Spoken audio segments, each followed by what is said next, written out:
Welcome to study channel. मेरा नाम है मोहम्मद कैसर। बात करेंगे दोस्तों टीजीटी पीजीटी और साथ ही साथ प्राथमिक शिक्षक भर्ती की। उत्तर प्रदेश शासन द्वारा कुछ नोटिसें जारी हुई जिसको देखकर छात्र परेशान हैं, और यदि आपको अभी तक इसके बारे में जानकारी नहीं है तो इस वीडियो को लास्ट तक देखिए, सारी जानकारी आपको मिल जाएगी। छात्रों को ये जानना काफ़ी ज़रूरी है, आपको सचेत होने की ज़रूरत है और इसका विरोध भी करना पड़ेगा। नहीं तो जिस तरह से सरकार एक के बाद एक कदम ले रही है, नई भर्तियां ना के बराबर ही दिखेंगी उत्तर प्रदेश में, स्पेशली शिक्षक भर्तियां। छात्र बीएड बीटीसी डीएलएड करके बैठे हुए हैं, नई भर्तियों का इंतज़ार कर रहे हैं, लेकिन एक के बाद एक ऐसे फैसले लिए जा रहे हैं जिसकी वजह से छात्र सख्ते में हैं। बीएड बीटीसी के नाम पर छात्र लड़ रहे हैं, नई भर्ती पर कोई बात करने को तैयार ही नहीं है। दोस्तों, आपको बीएड बीटीसी का मुद्दा भुलाकर एकजुट होकर नई भर्ती के लिए मांग करनी होगी। आप खुद सोचिए, यदि भर्तियां आए, प्राथमिक में मान लीजिए आ जाए 50-60 हज़ार या 1 लाख भर्ती, टीजीटी पीजीटी की आ जाए 30-40 हज़ार भर्ती, तो फिर ये झगड़ा ही खत्म हो जाएगा। अगर बीएड का कोई छात्र टीजीटी में सेलेक्ट हो जाए और वो अगर प्राइमरी के लिए एलिजिबल भी हो, वो प्राइमरी में सेलेक्ट भी हो जाए, तो वो प्राइमरी में ज्वाइन करेगा ही नहीं। क्यों करेगा वो, जब उसको टीजीटी में 4600 पे ग्रेड की नौकरी मिल रही है, या पीजीटी में हो जाता है 4800 पे ग्रेड की नौकरी मिलेगी। लेकिन बात यहाँ पर मेन ये है कि भर्तियाँ नहीं निकल रही हैं और हर छात्र सोच रहा है कि ज़्यादा से ज़्यादा उसको मौका मिले ताकि वो कहीं ना कहीं सेलेक्ट होकर एक नौकरी ले सके। तो बीएड बीटीसी से ज़्यादा इम्पोर्टेंट नई भर्ती है, और ये बात मैं इससे पहले कई बार दोहरा भी चुका हूँ। और आपके कहीं कमेंट करने से, किसी से लड़ने से सुप्रीम कोर्ट को कुछ भी फ़र्क नहीं पड़ेगा। वो अपने हिसाब से फैसला देंगे। 12 अक्टूबर को हो सकता है बीएड बीटीसी का मामला ही समाप्त हो जाए, तो जो भी फैसला होगा सर्वमान्य होगा, सर्वोच्च स्तर से होगा। बीएड प्राथमिक में रहे तो बहुत अच्छा है, ना भी रहे और टीजीटी पीजीटी की भर्ती यदि आए तो फिर इससे भी कोई समस्या नहीं है। समस्या तब है जब भर्ती ना निकले।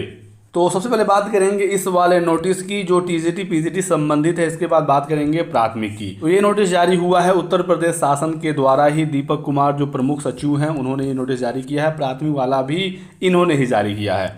इस नोटिस में ये कहा गया है कि जो अशासकीय सहायता प्राप्त माध्यमिक विद्यालय हैं, यहाँ पर जो कार्यरत शिक्षक हैं, इनके समायोजन के संबंध में तो बात टीजीटी पीजीटी की हो रही है। तो इसमें यह कहा गया है कि यदि पूर्व में निर्धारित जो मानक है, इसके आधार पर किसी विद्यालय में सृजित जो निर्धारित मानकों के अनुसार अनुबंध पदों की संख्या से अधिक यदि शिक्षक पाए गए तो संबंधित पद धारकों को यथासंभव किसी अन्य संस्था में स्थानांतरित करके उनके पदों को नियमानुसार समाप्त कर दिया जाए। परंतु यदि उनका स्थानांतरण संभव न हो सके तो उसी विद्यालय की भावी रिक्तियों में समायोजित कर दिया जाए। कहने का मतलब ये है कि यदि किसी विद्यालय में शिक्षकों की ज़रूरत है तो वो नई भर्ती नहीं करेंगे, बल्कि ऐसे विद्यालयों से शिक्षकों को वहाँ पर ट्रांसफ़र कर देंगे जहाँ पर शिक्षक ज़्यादा हैं, मानक के हिसाब से सरप्लस शिक्षक हैं। जबकि होना ये चाहिए कि जहाँ पर शिक्षकों की ज़रूरत है वहाँ पर आप भर्ती निकालिए, उनका अधियाचन लीजिए और नई भर्ती निकालिए। टीजीटी पीजीटी 2022 की भर्ती आपने निकाली है 4163 पदों पर, फिर किसी विद्यालय में शिक्षकों की कमी कैसे हो गई? अभी तो तुरंत ही कुछ समय पहले आपने अधियाचन मंगाए थे। इसका मतलब यह है कि प्रबंधकों ने अधियाचन सही तरीके से नहीं भेजा, पदों को वो दबा कर रखे हैं। और किसी विद्यालय में कैसे सरप्लस शिक्षक हो गए, वहाँ से आप ट्रांसफ़र करके फिर नई भर्ती को नहीं देना चाहते हैं, इसी को लेकर छात्रों को समस्या है।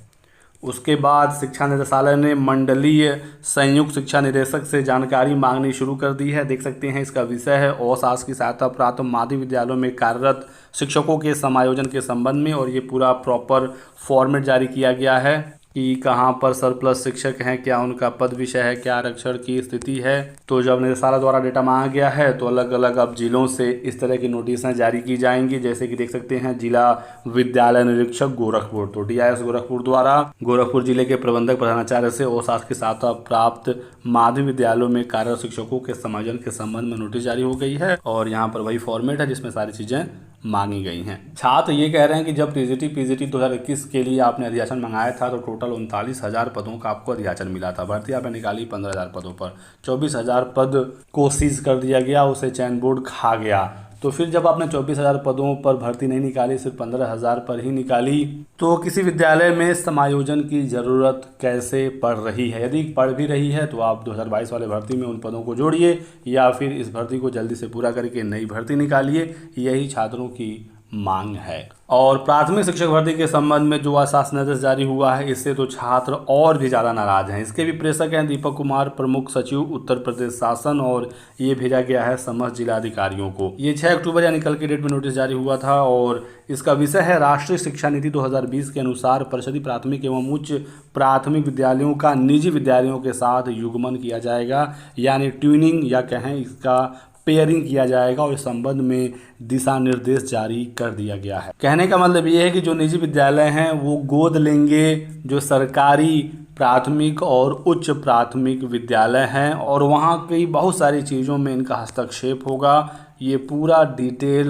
नोटिफिकेशन जारी किया गया है 6 पेज का। इसका उद्देश्य बताया गया है कि युग्मित विद्यालयों के बीच एकेडमिक और सह पाठ्य चर्चा संबंधी गतिविधियां, विचारों, दृष्टिकोण, शिक्षण विधियां, तकनीकी पहचान, सर्वश्रेष्ठ प्रथाओं को साझा करना। तो एकेडमिक से लेकर सब चीज़ों में हस्तक्षेप होगा निजी विद्यालयों का। ज़रूरत पड़ने पर तब जो निजी विद्यालय के शिक्षक हैं जाकर सरकारी स्कूलों में भी पढ़ाएंगे, और इसकी वजह से यहाँ पर भी भर्ती की समस्या देखने को मिलेगी और धीरे धीरे ये चीज़ निजीकरण की तरफ बढ़ेगी। तो इसमें बहुत सारी चीज़ें बताई गई हैं, आप चाहें तो इसे पढ़ सकते हैं। मैं अपने टेलीग्राम चैनल पर इसे शेयर कर दूँगा।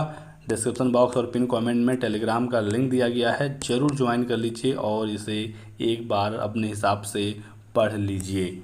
राष्ट्रीय शिक्षा नीति 2020 के आधार पर दावा किया गया है कि ये काम किया जा रहा है। इसमें बताया गया है कि 5 से 8 किलोमीटर के दायरे में अवस्थित जो निजी विद्यालय हैं या मान्यता प्राप्त अशासकीय विद्यालय या उच्च शिक्षण संस्थान कोई विश्वविद्यालय है के साथ परिषदीय प्राथमिक और उच्च प्राथमिक विद्यालयों का युग्मन इस प्रकार से किया जाए कि सभी संबंधित शिक्षण संस्थाएं आपसी सहयोग समन्वय से एक दूसरे के अनुभवों एवं अन्य शैक्षिक संसाधनों का यथासंभव उपयोग कर लाभान्वित हो सकें। तो इसका उद्देश्य जो भी हो, ये नई भर्ती पर प्रभाव जरूर डालेगा।